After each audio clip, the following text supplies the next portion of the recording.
It is blueberry season, and if you've been picking blueberries, you might want to make a cake. So I thought today it'd be really nice to show you how. And so what I have right here is a stick of butter and 1 cup of sugar. Just cream that together in the mixer. Alright, so once it's all fluffy and light, go ahead and scrape it off the sides.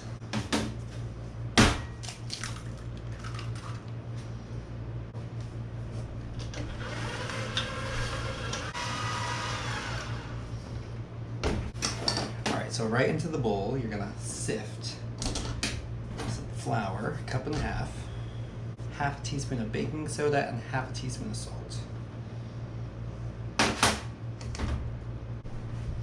And also 4 ounces of milk. So that you can just stir in. Don't forget some vanilla. A teaspoon.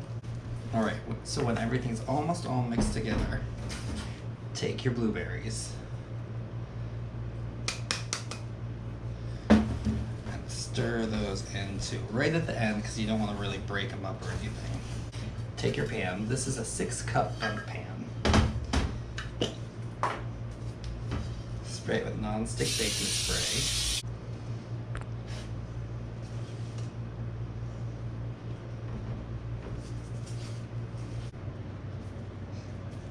Spread it out evenly in the pan and right into a 325-degree oven.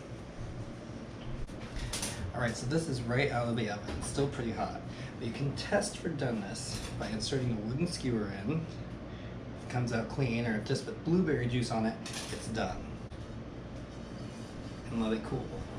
But there you have it, blueberry cake.